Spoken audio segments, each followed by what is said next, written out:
Tudo sobre a demissão de Marcelo Santana no Vasco e a intenção de contratar Rodrigo Caetano. Tem novidades também no Vasco, Fernando Diniz enfim foi contratado. As últimas no mercado, bastidores, finanças e muito mais. Fala aí pessoal, sou Jorge Nicola, bem-vindos a mais um vídeo do canal, sempre bom ter vocês por aqui. Sem perder tempo, pedir para deixar like, se inscrever no canal e ativar as notificações. Bora falar agora sobre a renovação emperrada no Vasco envolvendo o Léo Jardim. O Vasco já fez 3 propostas diferentes ao goleiro. A primeira delas em dezembro do ano passado, com aumento salarial e contrato até 2028. Em março, um aumento ainda maior e contrato até 2029.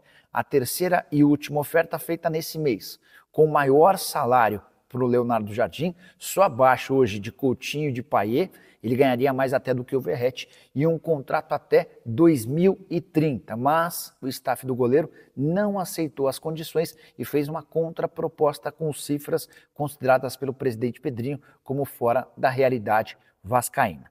O grande problema é que o contrato do Léo Jardim se encerra em dezembro desse ano e a partir de julho ele já pode assinar um pré-contrato com qualquer outro clube. Contei para vocês que o Palmeiras e o Cruzeiro estão de olho. Também não descartaria que o Bahia entre nessa disputa. Só para completar o noticiário do Vasco, há quem garanta que Guga e Lima, atletas que pertencem ao Fluminense, teriam sido indicados pelo técnico Fernando Diniz para o Vasco. Posso garantir que o Guga não faz parte dessa lista.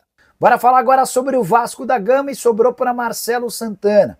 O diretor executivo de futebol do Vasco foi demitido na noite desse domingo, no dia seguinte à derrota de virada por 2-1 pro Vitória. Importante lembrar que o Vasco tem mudado praticamente todos os nomes, mas Felipe Maestro continua por lá, mesmo tendo feito trabalho horroroso como técnico e na condição de diretor de futebol, era ele o grande responsável pelas contratações e escolhas dos atletas.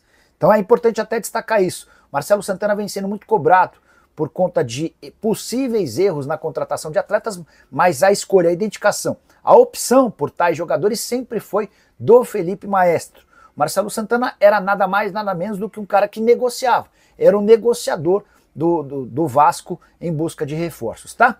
É importante contar que o Carlos Amodeu, que é o CEO do clube, vai acumular a função de diretor executivo de futebol temporariamente até que o Vasco encontre um novo diretor executivo de futebol. O nome dos sonhos é de Rodrigo Caetano. Não acredito na possibilidade de Rodrigo abandonar a CBF, mesmo tendo bem pouca autonomia para trabalhar no Vasco, que não se encontra num bom momento.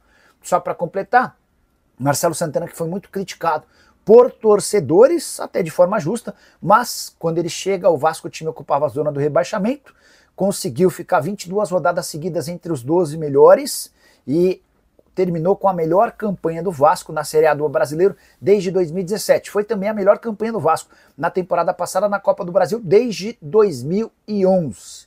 Pergunta que eu deixo para você é: você ainda acredita que o Vasco vai brigar pelo quê na atual temporada? Já usa o espaço para comentário e registra a sua opinião, beleza? Já Pablo Verratti vive um incômodo jejum de gols no Vasco. São 5 partidas sem balançar as redes, o último gol marcado contra o Ceará no dia 15 de abril. Por falar no Vasco, eu queria atualizar sobre Fernando Diniz, novo treinador Cruz Maltino, mas ainda não dá para cravar que ele estreia nesse final de semana contra o Vitória. Existe uma chance real de o Felipe Maestro comandar pela última vez o clube nessa partida. O Diniz ficaria para estrear contra o Lanús na Argentina, partida da Sul-Americana. Hora de falar sobre o Vasco, que enfim tem um treinador. Fernando Diniz aceitou a proposta Cruz Maltina no início da tarde dessa quinta-feira, horas depois daquele fracasso 4-1 contra o Porto Cabelo, pior derrota de um time brasileiro para uma equipe venezuelana.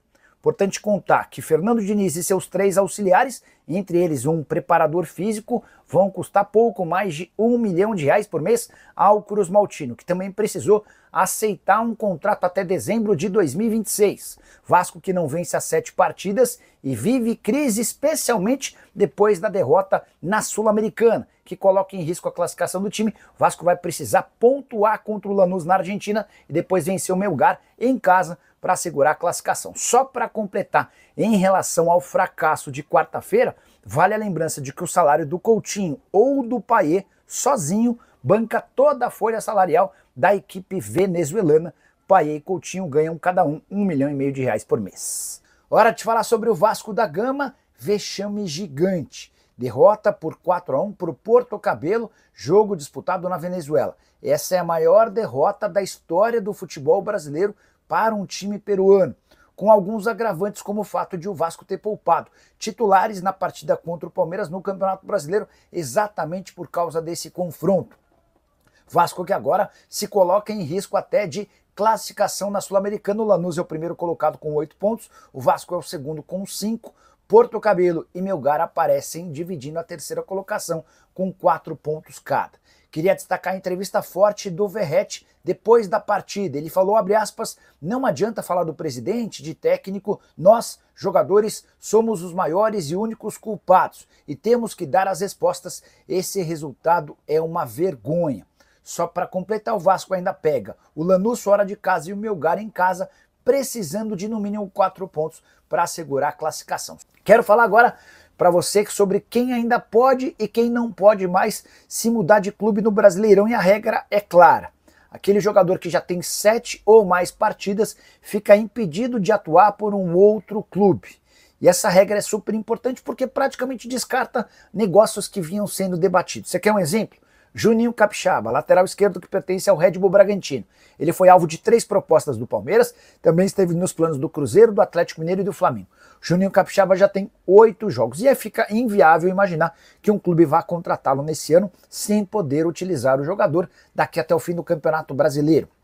Matheus Fernandes, também do Red Bull Bragantino, é o exemplo contrário. 5 partidas disputadas, ele ainda pode atuar mais uma vez antes de ficar impedido de jogar por um outro clube. E o Matheus Fernandes não esteve em campo no empate em 1-1 do Red Bull Bragantino contra o Grêmio, acabou ficando na condição de reserva. Quero citar agora outros atletas que já não podem mais jogar por um rival por terem estourado o limite de partidas, beleza? Everton Cebolinha do Flamengo, 8 jogos. Lucas Ferreira do São Paulo, que interessa ao Cruzeiro, 8 jogos. Luiz Araújo e Michael, ambos do Flamengo, 7 partidas para cada um. Esses caras já não podem defender outros clubes no Campeonato Nacional, o que torna o negócio praticamente inviável. Acho que a única exceção seria do Lucas Ferreira, que poderia ser comprado junto ao Cruzeiro, junto ao São Paulo pelo Cruzeiro, diante de um pagamento da multa de 40 milhões de reais. O Cruzeiro poderia abrir mão de ter esse atleta no Campeonato Nacional, mas para imaginar que ele vá se destacar num futuro não tão distante. Quero falar agora sobre atletas que têm sido especulados e que ainda podem se mudar de clube. Bryan Palacios e Fausto Vera. O Bryan com 1 jogo e o Fausto Vera com 6 são atletas que ainda podem deixar o Galo. Matheus Gonçalves, que pertence ao Flamengo e é alvo do Cruzeiro e do Santos, tem só 2 partidas. Arboleda, que já esteve na mira do Grêmio, 3 jogos. Payet do Vasco, contrato com o Cruz Maltino se encerra na metade do ano, ele tem 4 partidas. Assim como o William, lateral direito que não faz parte dos planos do Cruzeiro. Raposa que pretende usar o William e o Wallace como moedas de troca. O William tem 4 partidas, o Wallace 5 jogos.